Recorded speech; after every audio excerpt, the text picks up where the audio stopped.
नमस्ते साथियों। आज की क्लास में हम क्रिया के बारे में बात करेंगे। क्रिया किसे कहते हैं, क्रिया के कितने प्रकार होते हैं। तो जानते हैं क्रिया। क्रिया को अंग्रेजी में वर्ब कहा जाता है। जिन शब्दों से वाक्यों में किसी काम के होने का बोध होता है उन शब्दों को हम क्रिया कहते हैं।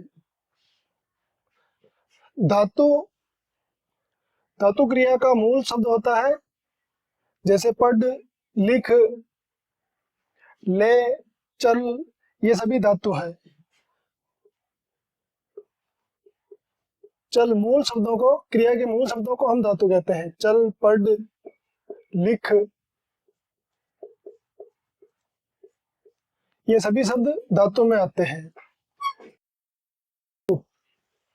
जब हम धातुओं में ना प्रत्यय लगाते हैं, धातुओं के अंत में ना प्रत्यय से क्रिया का सामान्य रूप बनता है। जैसे पढ़ धातु में हम ना प्रत्यय लगाएंगे तो शब्द बनेगा पढ़ना। अब ये पढ़ना क्रिया का सामान्य रूप हो जाएगा। पढ़ में ना जोड़ेंगे, लिख में ना जोड़ेंगे, लिखना। और वैसे ही चलना, सोना, खाना, पीना, जाना, देना, रोना, हंसना, ये सभी क्रिया के सामान्य रूप आ जाएंगे। क्रिया के दो प्रकार होते हैं, सकर्मक और अकर्मक। एक हुआ सकर्मक, एक हुई अकर्मक। ये दो प्रकार क्रिया के हम अर्थ के आधार पर करते हैं। अर्थ अर्थ के आधार पर हम ये दोनों भाग करते हैं। क्रिया किसे कहते हैं? वाक्यों में जब क्रिया के करने का फल, क्रिया के होने का फल जब कर्ता पर न पढ़ करके कर्म पर पड़े तो वो सकर्मक क्रिया है। और वहीं अकर्मक, जब क्रिया के होने का फल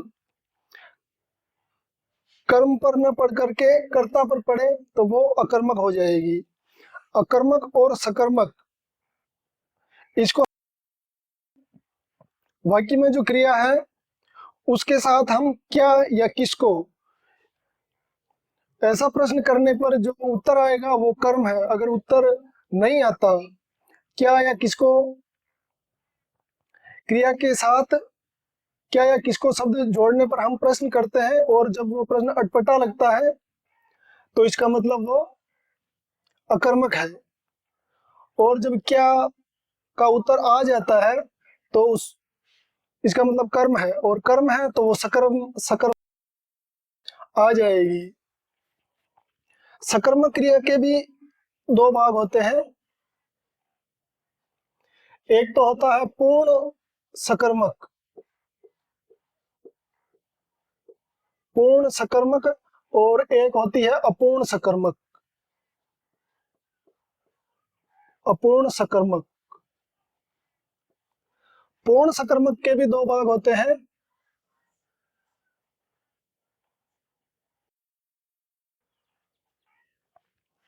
एक कर्मक और दूसरा भाग हो जाता है द्विकर्मक।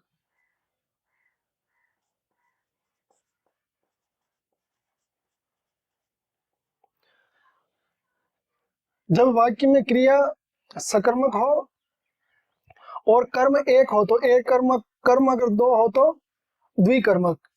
जैसे हम उदाहरण के हिसाब से देखें, मैं पुस्तक पढ़ता हूँ, मैं करता हो गया और पढ़ता हूँ, ये पढ़ना जो क्रिया है। अब पढ़ना के साथ में हम क्या शब्द लगाकर प्रश्न करें, जैसे क्या पढ़ता हूँ तो उत्तर आ जाएगा पुस्तक, तो ये सकर्मक हो गई। तो ये क्रिया सकर्मक है। लेकिन एक कर्मक है कि द्विकर्मक है? तो पढ़ता हूँ, क्या पढ़ता हूँ? पुस्तक पढ़ता हूँ, कर्म एक ही है तो ये एक कर्मक में आ जाएगी। और मोहन ने पुस्तक दी, पुस्तक देना क्रिया है तो पुस्तक देना क्रिया है, तो क्रिया इसमें दो कर्मों पर इसका असर हो रहा है देना का। एक तो सोहन पर, एक पुस्तक पर। मोहन ने दी, क्या दी? पुस्तक दी। अब किसको दी? सोहन को। तो सोहन और पुस्तक, ये दो कर्म हो गए। तो इसमें जो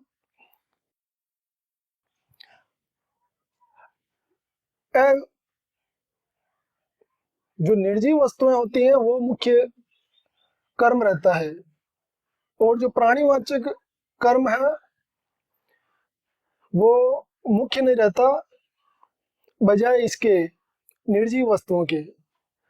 तो ये द्विकर्मक सकर्मक क्रिया का उदाहरण हो गया। अब हम देखें, मैं तुझे समझता हूं, ये अधूरा वाक्य है, अपूर्ण। तो ये अपूर्ण सकर्मक में आ जाएगा, ये अपूर्ण सकर्मक का उदाहरण हो जाएगा। मैं तुझे समझता हूं, क्या समझता हूं? बेकार समझता हूं, विद्वान समझता हूं, बुद्धिमान समझता हूं। तो इनमें जो ये शब्द हम बीच में लगाएंगे, बुद्धिमान, अच्छा, गुणी, इस प्रकार के शब्द लगाएंगे तो ये वाक्य पूरा होगा इसका। तो ये अपूर्ण सकर्मक का उदाहरण हो गया। अब राम है, राम है क्या है? बुद्धिमान है, विद्वान है। इसमें भी, ये भी अपूर्ण क्रिया है, लेकिन ये भाग है अकर्मक क्रिया का, क्योंकि राम, अगर इसमें हम बुद्धिमान शब्द जोड़ दें तो राम बुद्धिमान है। बुद्धिमान होना क्रिया हो गई, तो इसका फल कर्म पर नहीं पड़ रहा है। राम बुद्धिमान है, बुद्धिमान है का फल सीधे कर्म नहीं, कर्ता पर पड़ रहा है, तो वो अकर्मक क्रिया में आ जाएगी। और अकर्मक क्रिया का भी भाग हो जाएगा अपूर्ण, अपूर्ण अकर्मक क्रिया।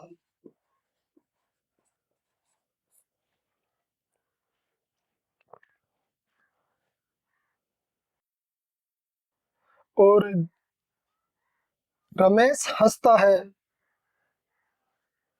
हंसता है, इस क्रिया का फल भी रमेश पर पड़ रहा है जो कि करता है, तो ये अकर्मक क्रिया का उदाहरण हो जाएगा, ये भी अकर्मक क्रिया हो जाएगी। राधा सोती है, सोती है क्रिया है, इसका कर्म फल भी राधा पर पड़ रहा है। कौन सोती है? राधा सोती है, जबकि राधा करता है।